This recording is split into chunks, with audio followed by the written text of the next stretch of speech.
right. Welcome. For those of you who don't know us, Nobody knows us. people know us. People know us in Eastern Ohio, Northeastern Ohio. So we are the EOWL Coach's Office. EOWL is a wrestling league we have here, kind of in Eastern Ohio. I say Northeastern Ohio because you're Ashtabula County. Eastern, too. I mean, you go all the way down to, So, Calcutta. Yeah, that's true. So, anyways, 26 schools. 26 schools in the EOWL. Ashtabula to Columbiana County, all the way as far west as Stark. Yeah, right? yeah. I think, 4 counties? I think it's more than 4. 5, actually. 7. It might be 7. Right. Might be A lot. Geauga there We a did little bit, this Portage. Future or past episode. Mahoning, Check Trumbull, it out. yeah.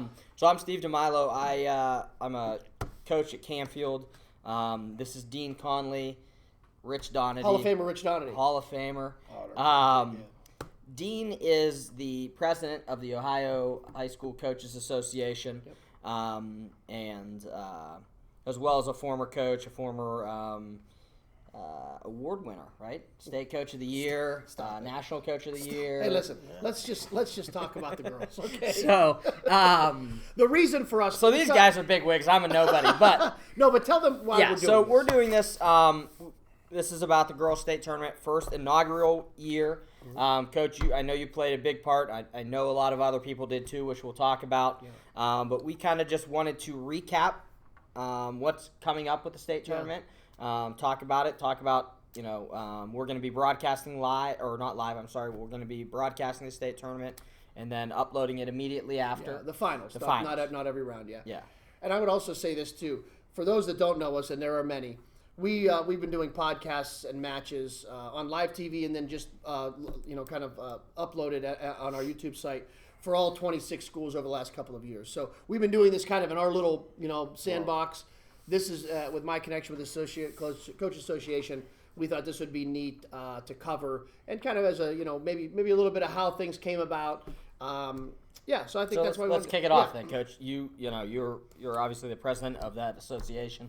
How did this come about? And, kind of who were some of the key parties? Well, first of all, although I'm the president of the association, this wasn't my idea. Certainly I support it wholeheartedly, but this is the working, really, of a lot of parents and girls that have been trying to wrestle against a lot of different challenges as far as finding partners and schools sponsoring it and coaches and stuff like that. So there's been girls training here, and we know in Ohio for, you can go back to Paige Nemec. You can go back to the girl from Conneaut. I can't remember her name. Alicia. Yeah.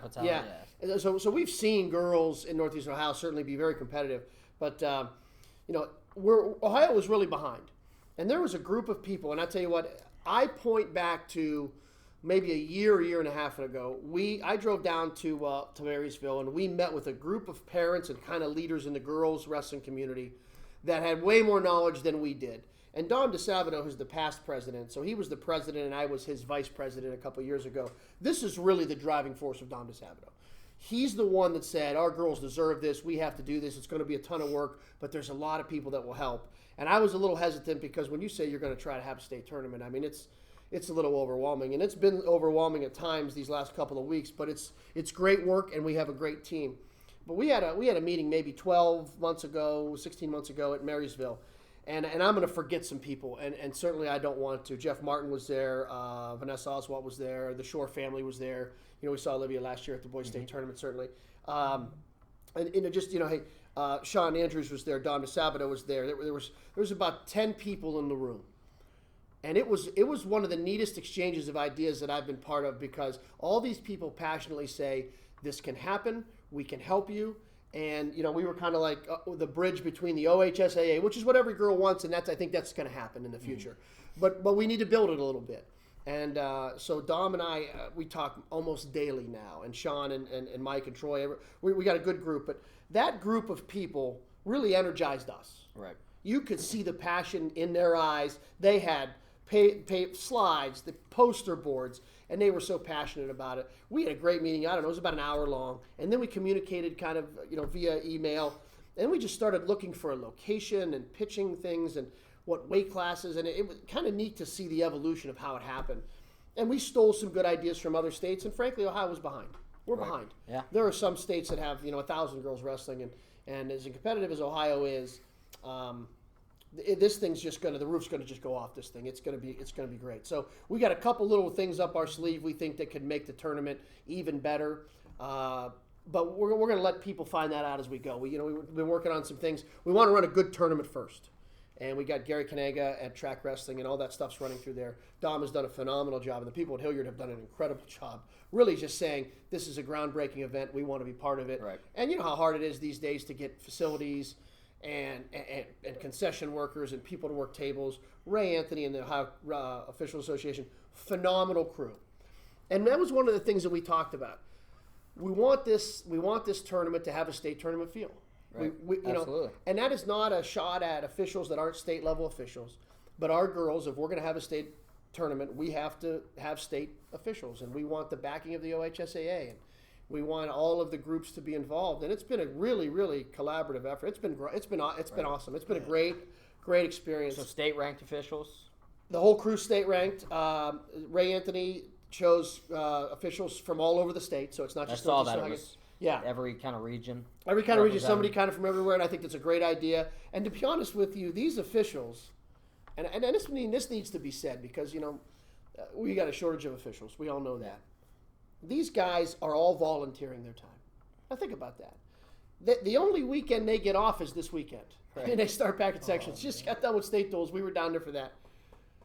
Some of the best officials in the state have said, I want to be part of this. It's special. It's good for wrestling, and we'll do it for free. Think about that. Yeah, that's pretty cool. And you know what? In our world, which is wrestling, that's not uncommon.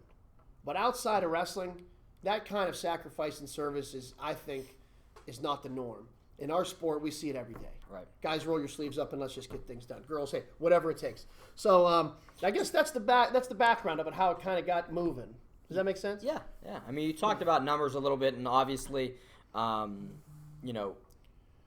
there's how many girls on alphas? I think there was close to 400 on alphas. Okay. And I think we're going to have about 260 girls in the tournament. And we had a couple of issues on our end. We wanted to release the brackets as late as possible so you didn't have to make that many changes. But we also didn't want people to wait for the brackets because we want it to be like a state tournament. And so we had a couple girls got injured over the last couple of weeks, and that's sad. We had a couple of challenges, and there were some unique situations where some girls either decided not to compete or weren't able to compete. And so we just wanted to clean those little things up. So we did tonight on Tuesday. The brackets are posted on Ohio High School Wrestling Coach Association.org. So OHSWCA.org. And there's a whole page there with every bit of information you would need about the tournament. It's this weekend at Hilliard-Davidson High School. It's going to be Saturday, Sunday. And we tweaked the times a little bit because really when you think about it, I think there's 224 wrestlers in a state tournament.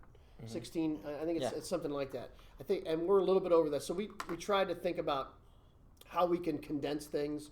We're going to start a little bit later on Saturday. There's no reason to get everybody there at 6:30 if we are going to get done super early. And those were last-minute adjustments that we made. The girls' weight classes, we trusted the recommendation of the group that we met with in Marysville, and same thing with the seating criteria. We were the first ones to say, we don't know. But you guys do. You live it every weekend working with your girls. Help us with this. And there was a committee, and they did a great job. How many schools represent? 97. 97. So that's almost pretty impressive. Almost 100 schools. Yeah. And I know you guys have plans for this in the future. Yeah. And you could see how it could grow, how it could explode. I mean, obviously the first year, 97 schools is pretty amazing. Where you guys see this heading? You mentioned, eventually OHSAA kind of taking it over. I think that's everybody's hope. I'm sure the girls want that as well. Where do you see this going? I mean, ultimately, that's everyone's goal. The girls deserve it, but I also understand that the OHSAA has certain guidelines that they use for emerging sports. And so, I mean, I would say realistically 3 years would probably be a good realistic approach to run it, build it, and then hand it off. As soon as we can, we will, because it would be best for obviously the girls. But here's something that most people don't realize that I didn't know until we started working with OHSAA is if you sanction girls wrestling now as a separate sport, it would actually limit the opportunities for girls. Because if you make it a sanctioned separate sport from boys. You can't practice with them. You can't compete against them. Mm-hmm. So now think about it. There's 400 girls all throughout the state. They have to only train with, practice, and compete with other girls. Yeah. I mean, what about the girl who lives 100 miles away from everybody else? You know what I mean? That's got to be hard. So I think that's a piece and a component that maybe is something people have to understand. As it grows and gets bigger and bigger, and, you know, and I don't have a number, but I think holding off and doing it this way and making it a first-class event is the right thing to do. So when OHSWCA takes it over, we hand the baton to them. It's already in Columbus. It's an easy transition. Instead of going to Hilliard, you're going to, you know, the Shot or whatever. Right. So those were just things I didn't know. I didn't know the emerging sports status. Tyler Brooks has been great. A lot of people have really been excited for this. And I think there's a great buzz. There's a great buzz about it. No, I get it then, because it's your training opportunities right now for girls are mostly training with the boys at the school and with the team, and you can't train, you know, with 2-3 other people involved in. I mean, there's definitely a handful of teams that have bigger amounts, but like you said, for those girls that are maybe you're an hour away from the next closest. I mean, think about it. For the boys, there's if you have less than 7 kids, you can practice with another team. I mean, that's already in place for boys. Girls would probably be in that same boat, but then you couldn't cross gender, and so it would be a problem. So, but it's interesting. So many people have been excited about this. This thing is the last year has just flown. We want to run a top flight event. We're excited about it. There's a lot of buzz about it. I think it's going to be a first class event, and we see this thing next year maybe even doubling that quickly. Yeah. And and if it goes that fast, then maybe it's 2 years. That'll be something to see what happens after the first year like that, how it grows. I'm sure with a state championship will go a long way to helping it grow. Yeah. It sounds like the people involved. We saw you talking with some this weekend down there at the state duels for boys, but people are really involved, fired up about it, and there's a great chance that it takes off like crazy. I think the first 2 or 3 years will be interesting to see what happens numbers wise. Right. And remember, and Rich, you would remember this for sure. Steve, maybe not so much, but the state dual tournament for boys was run by our coaches association for almost 8 years before it grew big enough that OHSAA wanted to tackle it. So this is kind of we're using it. Obviously I think it's going to be a lot faster than that for sure. But I think there's precedent set and there's a model to kind of follow. Tyler, I already talked to Tyler Brooks already about, as soon as the boys state tournament is over, we're going to sit down in spring and we're going to sit down and say these are the things we did well, and then maybe this is where we need help. It's an exciting time, and what's interesting, and maybe this is a little bit me kind of just going off on a tangent, but I'm a social studies teacher, I'm a history teacher. History is happening this weekend. Yeah. 20 years from now, they're going to open programs up, and the first state tournament's going to be in 2020 at Hilliard-Davidson High School. I think about it, when anybody that's at the boys state tournament or any state tournament for that matter, you look back at the history. You always do. Yeah. When was the first one? Who was the first 2-timer? Who was the first 3-timer? These ladies are starting it. They're making history right now. Yeah, that's true. And think about that. 10 years from now, isn't that far away? There'll be 3,000 girls wrestling, and you'll be like, yeah, that was the first 2-timer, the first 3-timer. It's going to be cool. I'm sure the girls have to be excited. I mean, the girls, some of these girls, they start when they're little. We see them in youth, and they're 5 years old, 6 years old, and they start and they're training for all them times. Some of them probably thought this day would never come, so it's got to be exciting. Yeah, so. And I think the parents, too, thought, man, this is an uphill battle. It's an uphill battle. And as soon as everybody got in the same room, it was just immediate. This thing's going to happen. Another thing I'll say, just on a side note, I have an 11-year-old daughter. We're coming on Sunday. My wife's bringing her down. Nice. I want her to be around it. She's grown up in gyms watching wrestling. Yeah. And, she's wearing a Sarah Hildebrand shirt. Yeah. So, do I have a sinister alternative plan? Maybe. Maybe. Anything else you have, Steve? No, I mean, I'm excited to get down there. We're going to, film and do those finals and meet the girls. So, if you see us down there walking around, come up, introduce yourself. Love to talk to you and get to know everybody. So, looking forward to it. Yeah. Thanks, guys. Good luck this weekend. Yep. Hey, Good luck. Wait a minute. Hey. What happened? I always say guys. Thanks, girls. Thanks, ladies. Yeah, right? How bad is that? Ladies, good luck this Good luck. weekend. Yep. Yeah, good luck.